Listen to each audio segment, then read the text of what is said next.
चलिए फ्रेंड्स, सुनते हैं आज का अपना वीडियो। आज के इस वीडियो को बताने वाला हूँ वार्षिक परीक्षा 2021 एडवांस के लिए, जो कि आपकी होने वाली है। तो आपको रसायन विज्ञान यानी केमिस्ट्री का पेपर मैं आपको सॉल्यूशन का बताने वाला हूँ। यदि आप क्लास 11 के छात्र और दे रहे हो 2022 में आपका वार्षिक एग्जाम क्लास 11 का केमिस्ट्री का, तो अंत तक वीडियो को जरूर देख लेना, क्योंकि आपके ऑल क्वेश्चन इसी पेपर से रहने वाले हैं, क्योंकि यह आपका वार्षिक पेपर रहने वाला है। तो शुरू ही आज का अपना वीडियो फ्रेंड्स। यहाँ पर आपको नाम लिख देना है, यानी कि जो भी आपको नाम है तो वह आपको यहाँ पर लिख देना है, और अनुक्रमांक आपको जो दिया जाए तो वो आपको यहाँ पर लिख देना है। और जैसा कि आप जानते हो कि समय आपको 3 घंटे का मिलने वाला है क्वेश्चन पेपर को सॉल्यूशन करने के लिए। और पूर्णांक अगर बात करूं यहाँ पर, तो पूर्णांक आपका 70 मार्क्स का पेपर रहने वाला है। क्लास 11 का रहने वाला है, यानी कि केमिस्ट्री यानी कि रसायन विज्ञान का रहने वाला है। तो आपको सेट बी आपको सॉल्यूशन करा रहा हूँ। ये आपका बी कोड का रहने वाला है, तो अंत तक वीडियो को जरूर देख लेना। तो निर्देश में आपको दिया जा रहा है, पहला वाला निर्देश इस प्रकार से है कि सभी प्रश्न अनिवार्य यानी कि ऑल क्वेश्चन आर कंपल्सरी। आपको जितने भी क्वेश्चन दिए जाएंगे आपको सभी को सॉल्यूशन करना होगा। और प्रश्नों के निर्धारित अंक उनके सम्मुख अंकित है, यानी क्वेश्चन कितने अंक का होगा आपके सामने राइट हैंड साइड में इस प्रकार से यहाँ पर लिख दिया जाएगा। और गणनात्मक प्रश्नों में गणना के समस्त पद आपको लिखना होंगे, और प्रश्नों के प्रारंभिक उत्तर आपको देना नहीं, प्रासंगिक आपको उत्तर भी देना देना होगा। और जहां पर आपको आवश्यक हो वहां पर आपको रासायनिक समीकरण भी आपको देना होगा। तो शुरू ही आज का अपना वीडियो। तो फ्रेंड्स, जो आपका पहला वाला जो है खंड रहने वाला है वह आपका बहुविकल्पीय प्रश्न रहने वाला है, अर्थात आपका बहुविकल्पीय प्रश्न है। आपका पहले वाले क्वेश्चन में वह इस प्रकार से रखे गए हैं, आपको ये देखना होगा। पहला वाला क्वेश्चन इस प्रकार से है कि सही विकल्प आपको चुनकर अपनी उत्तर पुस्तिका में लिखना होगा। तो आपको जितने भी क्वेश्चन दिए जा रहे हैं मैं आपको सभी को सॉल्यूशन करा रहा हूँ, बस आप अच्छी तरीके से इसे वीडियो को अंत तक देख लेना, तभी आप अच्छी तरीके से देखकर तभी आप अपने अच्छे अच्छे आंसर लिख पाओगे। निम्नलिखित में से किसमें अधिकतम अणुओं की संख्या होगी? तो मैं आपको यहाँ पर बता चलूँ, 44 ग्राम CO2 में क्या होता है। तो हम यहाँ पर अगर इसकी अगर मैक्सिमम की अगर बात करें, इसमें अणुओं की संख्या कितनी आ रही है निकल कर, अगर यहाँ पर बात करें तो मैं आपको पूरा का पूरा सॉल्यूशन प्रोवाइड करा रहा हूँ। तो सबसे पहले हम क्या निकालते हैं, इसमें मोल निकालते हैं। तो यहाँ पर मोल की अगर बात करें तो यहाँ पर क्या होता है, तो मोल बराबर जो होता है, मोल बराबर मैं आपको यहाँ पर शॉर्ट में बता रहा हूँ, भार बटे अणुभार होता है। तो भार यहाँ पर 44 है, और अणुभार भी इसका 44 ही आता है, क्योंकि कार्बन का 12 होता है और ऑक्सीजन का 16 होता है। तो 16 और यहाँ पर 16 दूनी 32 होती है, 32 12 कितनी हो जाएंगे, तो वह हो जाएंगे 44। तो 44 में 44 आपका कैंसिल हो जाएगा, अर्थात यहाँ पर मोल जो आ रहा है वह कितना आ रहा है, तो यहाँ पर आ रहा है इनकी 1 आ रहा है। इसमें जो इनकी 1 मोल बराबर हम जानते हैं कितने कितने अणु होते हैं, तो 1 मोल बराबर जो होती हैं तो 6.022 यानी 6.022 इंटू 10 टू दी पावर 23 अणु होती हैं। कितने होते हैं, 6.22 इंटू 10 टू दी पावर 23 अणु होती हैं। तो आपको ये याद रख लेना है। यहाँ पर बात करें कि 48 ग्राम O2 में क्या सबसे ज्यादा अणु होंगे, तो यहाँ पर अगर बात करें तो इसमें कितनी होती है, तो इसमें अगर हम इसकी मोल की बात करें यहाँ पर कितने मोल हैं, तो आपका क्या होता है, भार बटा अणुभार होता है। तो सबसे पहले आपको यहाँ पर भार आ रहा है, फिर उसके बाद अणुभार की बात करें तो यहाँ पर आपको यहाँ पर कितना आ जाएगा, तो 32 आ जाएगा। तो 16 दूनी 48 होती है, 16 दूनी 32 होती है, अर्थात यहाँ पर 2 यानी 2 पॉइंट यानी यहाँ क्या आ रहा है, अर्थात यहाँ पर आ रहा है 3/2 यानी 3/2 आ रहा है। तो आपको यहाँ पर निकाल कर दिखाऊं यहाँ पर, तो आपको यहाँ पर जो यानी जो आएंगे इसका जो यानी इसमें क्या आ जाएगा, अणुओं की जो संख्या आएगी वह कितनी आ जाएगी, तो 3/2 मोल में कितनी हो जाएगी, तो यह हो जाएगी आपका यहाँ पर कितना हो जाएगा, तो 3/2 हो जाएगा। फिर उसके बाद आपका यहाँ पर क्या हो जाएगा, 6.022 यानी 6.022 इंटू 10 टू दी पावर 23 यहाँ पर भी आ जाएगा। तो कितना आ जाएगा, तो 2 से जब हम इससे काटें तो आपका 3 आ जाएगा, अर्थात यहाँ पर जो आ रहा है वह आपको यहाँ पर आ रहा है 3 3 9 पॉइंट आपका 022 आ जाएगा, क्या आ जाएगा 6 पॉइंट क्या आ जाएगा, 3 3 9 होता है, क्योंकि 3 3 9 अर्थात 9.022 इंटू 10 टू दी पावर 23 इसका भी आंसर आ रहा है। तो यहाँ पर ये भी देख लीजिएगा, तो ये भी काफी महत्वपूर्ण है, तो आप यहाँ पर देख सकते हो उससे ये ज्यादा है, यानी उससे ये ज्यादा है। तो मैं आपको यहाँ पर दिखा रहा हूँ। फिर उसके बाद 8 ग्राम H2 की अगर बात करें, तो 8 ग्राम H2 में अगर बात करें तो यहाँ पर कितना है, तो यहाँ पर आपका कितना है, तो आपको मैं बता चलूँ तो यहाँ पर कितने मोल आ जाएंगे, तो यानी भार बटे अणुभार, अर्थात यहाँ पर कितना आ रहा है 2 यानी 4 है, तो आपको सबसे ज्यादा इसके आ रहा है। और अगर यहाँ पर बात करें, यहाँ पर अर्थात इन तीनों की अगर बात करें, यानी कि इसकी और इसकी अपेक्षा अगर बात करें तो इसका यानी कि इन दोनों में से ज्यादा आ रहा है। और अगर इसकी बात करें, यहाँ पर कितने मोल है, यहाँ पर 4 मोल है, यहाँ पर सबसे ज्यादा होगा, और यहाँ पर 3/2 मोल है, और यहाँ पर कितना है, तो यहाँ पर आपका 1 मोल है। तो आप देख सकते हो यहाँ पर बात करें कितना है, तो आपका सल्फर का कितना होता है, 8 होता है। तो सल्फर का कितना होता है, तो आपको पता होना सल्फर का 32 होता है और यहाँ पर बात करें 16 दूनी 32 अर्थात 64 ग्राम, यहाँ पर भी 1 मोल है। तो अगर यहाँ पर बात करें सबसे ज्यादा जो इनके अणुओं की जो संख्या होगी वह 4 मोल में होगी। यहाँ पर भी 1 मोल है, यहाँ पर भी 1 मोल, यहाँ पर 3/2 मोल है, अर्थात यहाँ पर कितना है तो 1.5 मोल है। तो आप जानते हैं यहाँ पर 4 मोल सबसे ज्यादा है, अर्थात यहाँ पर अणुओं की संख्या सबसे ज्यादा होगी। तो 4 मोल में कितनी अणुओं की संख्या हो जाएगी तो 4 गुणा 6.022 इंटू 10⁻23 यानी कि अणु हो जाएंगी। तो यही आपका आंसर रहने वाला है, अर्थात ऑप्शन नंबर आपका यहाँ पर सी वाला यानी थर्ड वाला बिल्कुल राइट हो जाएगा। क्वेश्चन नंबर खाकी बात नहीं यहाँ पर कह रहा है निम्नलिखित में से किस आयन में अयुग्मित इलेक्ट्रॉनों की संख्या अधिकतम होगी। तो अयुग्मित इलेक्ट्रॉन की संख्या किसमें अधिकतम होगी तो आपका MnZ यानी कि Z आपका कितना है तो आपको यहाँ पर 25 होता है। इसका क्या होता है तो 25 होता है।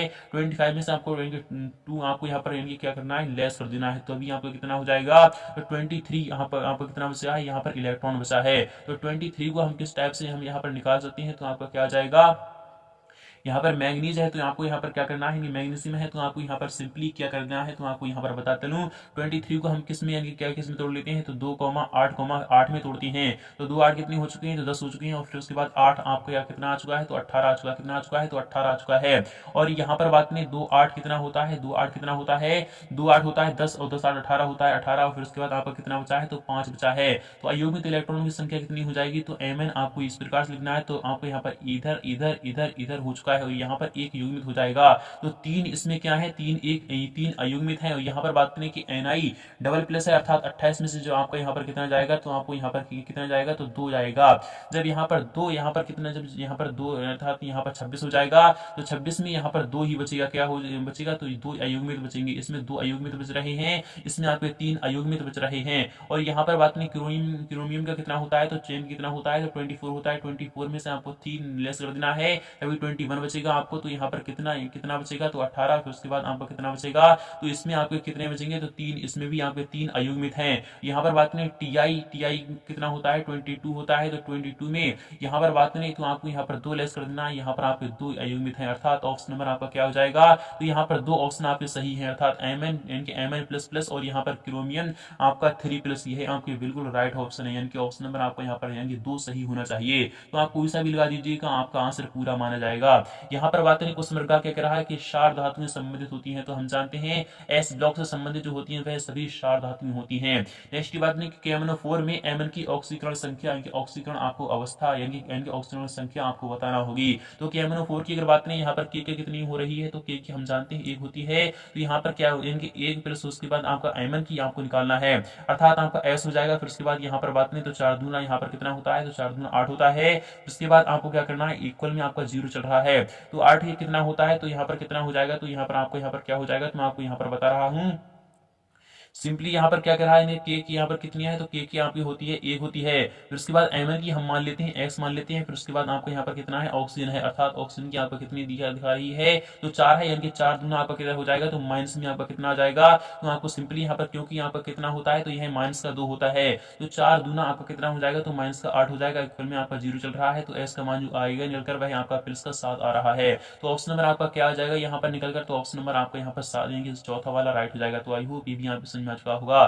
सह संयोजक तथा आयनिक बंध दोनों उपस्थित होती हैं कि CaCl4 में होती हैं, फिर CaCl2 में होती हैं, H2 में होती हैं, फिर NH4Cl में होती हैं। तो आपको बताते चलूं सह संयोजक तथा आयनिक बंध दोनों किस में होती हैं तो सह संयोजक बंध कौन सा होता है तो आपको वो पता होना चाहिए और आयनिक बंध कौन सा होता है वो भी आपको पता होना चाहिए। आयनिक बंध की अगर यहाँ पर एग्जाम्पल दूं तो यह आपका NaCl हो जाएगा। NaCl में आपका क्या होता है तो यह आपका यहाँ पर आयनिक बंध होता है। सह संयोजक बंध क्या होता है तो आपको वो पता होना चाहिए। तो यह किस में होता है तो आपको कमेंट्स में लिखना होगा, यानी ClCl4 में होगा या फिर NH4Cl में होगा। तो ऑप्शन नंबर आपका फोर्थ वाला यहाँ पर राइट हो जाना चाहिए। NH3 की जो आकृति होती है वह कौन सी होती है तो वह आपकी रेखीय आकृति होती है। कौन सी होती है रेखीय आकृति होती है, क्योंकि इस प्रकार से होती है। तो मैं आपको यहाँ पर इसके अगर यहाँ पर आकृति बता के यानी कि यहाँ पर मैं आपको इसकी आकृति दिखाऊं तो यह आपको कितनी हो जाएगी तो H यहाँ पर मिल रहा है, फिर उसके बाद यहाँ पर H आपको मिल रहा है, फिर उसके बाद आपका H मिल रहा है। तो यहाँ पर सभी को जोड़ दीजिएगा तो यह क्या है तो आपको यहाँ पर पिरामिडीय है। तो आपको यहाँ पर क्या करना है रेखीय, फिलहाल की रेखीय आपको निकालनी है, पिरामिडीय आपका। तो फ्रेंड्स आ चुका है आप सामने है क्वेश्चन सेकंड इस प्रकार से रखा गया है। यहाँ पर क्या कह रहा है क्वेश्चन सेकंड का वाला क्वेश्चन है। यहाँ पर कह रहा है कि हाइजेनबर्ग की अनिश्चितता सिद्धांत की आपको संक्षेप में व्याख्या करना होगी। तो मैं आपको इसका आंसर बता रहा हूँ। यह क्वेश्चन आपका 2 अंक का रहने वाला है, तो काफी महत्वपूर्ण है, यह आपके एग्जाम में आता ही आता है। तो आप देख लीजिएगा इसका आंसर तो फ्रेंड्स आ चुका है आप सामने ही। यहाँ पर आंसर किस प्रकार से लिखना है आपको यहाँ पर देख लीजिएगा कि हाइजेनबर्ग अनिश्चितता सिद्धांत इस प्रकार से आपको लिख देना है कि 1927 ईस्वी में वर्नर हाइजेनबर्ग ने बताया कि अवलोकन के आधार पर, यानी कि जब उन्होंने क्या किया था, जब उन्होंने प्रैक्टिकल किया कि उसके आधार पर सूक्ष्मतम, यानी कि यदि कोई सूक्ष्म कण है, यानी कि बहुत छोटा कण है, उसकी स्थिति और गति यानी कि संवेग दोनों को कोई भी ठीक से माप नहीं सकता। यानी कि यदि एक को स्थिर किया जाए तो दूसरा अनिश्चित क्या हो जाएगा, अस्थिर हो जाएगा। तो हाइजेनबर्ग ने एक सिद्धांत को आगे रखा जिसे हाइजेनबर्ग अनिश्चितता सिद्धांत के रूप में माना जाता है। इस सिद्धांत के अनुसार आपको ये लिखना है, आपको फाइनली आंसर यहाँ से लिख दोगे तभी आपका आंसर पूरा माना जाएगा कि सटीक रूप से छोटे गतिशील कण की स्थिति और गति यानी कि वेग दोनों को निर्धारित करना संभव नहीं है।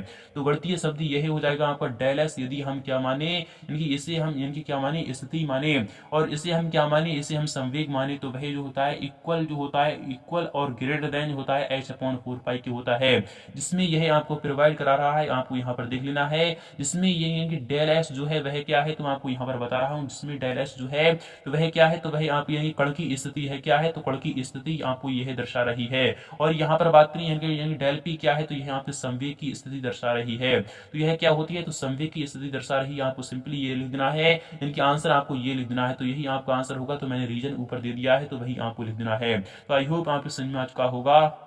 तो फ्रेंड्स आपको यहाँ पर देखना होगा, सेकंड वाले की बात नहीं, यहाँ पर क्या रहा है, 3.2 ग्राम अमोनियम नाइट्रेट को गर्म करने पर कितने लीटर नाइट्रोजन गैस एनटीपी पर आप प्राप्त करेंगे, कितनी प्राप्त होगी, तो आपको वो लिखना है। तो फ्रेंड्स इसका सॉल्यूशन मैं आपको नेक्स्ट पार्ट में कॉपी पेन पर बहुत जल्द प्रोवाइड कराने वाला हूँ, क्योंकि ये सभी क्वेश्चन क्या है, तो ये आपके न्यूमेरिकल है। तो न्यूमेरिकल है, जितने भी आपके थ्योरेटिकल क्वेश्चन होंगे तो मैं आपको इसी वीडियो के माध्यम से बता रहा हूँ, और जितने भी न्यूमेरिकल क्वेश्चन होंगे वो सभी आपको कॉपी पेन में बहुत जल्द प्रोवाइड करा दूंगा। यहाँ पर बात करें इलेक्ट्रॉनिक विन्यास के संबंध में N+L का नियम आपको उल्लेख करना होगा। इसका भी सॉल्यूशन मैं आपको बहुत जल्द प्रोवाइड कराने वाला हूँ, तो वेट कीजिएगा, नेक्स्ट पार्ट का बहुत जल्द प्रोवाइड करा दूंगा। परमाणु क्रमांक 20 वाले तत्व का आवर्त सारणी में स्थान आपको बताना होता है। परमाणु क्रमांक जो होता है उसका जो स्थान होता है, तो वही आपको पता होगा कि पी ब्लॉक तत्व है, कौन सी है, तो पी ब्लॉक तत्व है, क्या है, तो आपको पता होना चाहिए पी ब्लॉक तत्व है। तो आपको क्या करना है, तो सॉरी दोस्तों, यहाँ पर परमाणु क्रमांक 20 है। तो परमाणु क्रमांक 20 किस में आ रहा है, तो हम जानते हैं कैल्शियम में आ रहा है। किस में आता है, तो कैल्शियम में आता है। तो कैल्शियम का जो हम इसका निकालते हैं, इलेक्ट्रॉनिक विन्यास निकालते हैं, तो आपको कितना निकल कर आ रहा है, तो आपको यहाँ पर बात करूँ, यहाँ पर कितना आ रहा है, तो 1s2 आ रहा है। फिर उसके बाद आपका क्या आता है, तो 1s2 2s2 आता है। फिर उसके बाद आपका क्या आता है, 2p3 आता है, क्या होता है, 2p6 आता है। फिर आपका क्या आता है, तो थ्री एच टू आता है, क्या आता है, 3s2 आता है। फिर उसके बाद आपका 3p6 आता है, क्या आता है, 3p6 आता है। तो 2 2 4 और 2 जिनके 4, और फिर उसके बाद 6 4 10 और 2 12, 12 6 18 हो जाएगा 4s2, यानी कि यहाँ पर किसका है, तो एस ब्लॉक तत्व का, किसका है, तो यह आपका एस ब्लॉक का है। किसका है, एस ब्लॉक का है। यहाँ पर बात नहीं, एस ब्लॉक का है, और यह आपका कितना है, तो द्वितीय में है, द्वितीय चतुर्थांश, यानी किसमें है, द्वितीय में है। नेक्स्ट मैं इसका सॉल्यूशन आपको बहुत जल्द प्रोवाइड कराने वाला हूँ। यहाँ पर बात करें निम्नलिखित में से आपको अणुओं में से सिग्मा तथा पाई बंधनों की आपको कुल संख्या बताना होगी।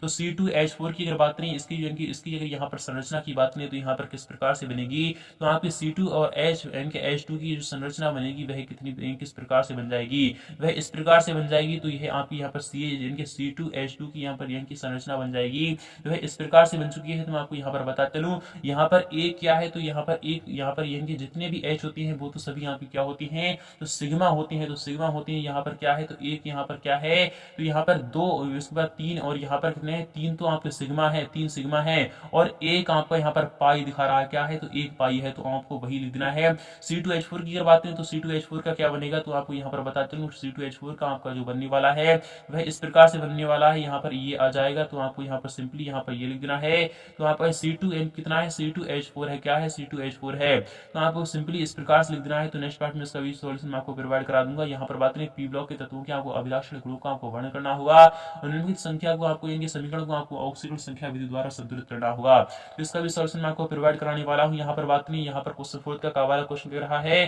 कि चतुष्फलकीय ज्यामिति के अलावा CH4 अणुओं की एक और संभव ज्यामिति वर्ग समतली है, जिसमें हाइड्रोजन के 4 परमाणु इनके परमाणु एक वर्ग के चारों कोने पर स्थित हैं।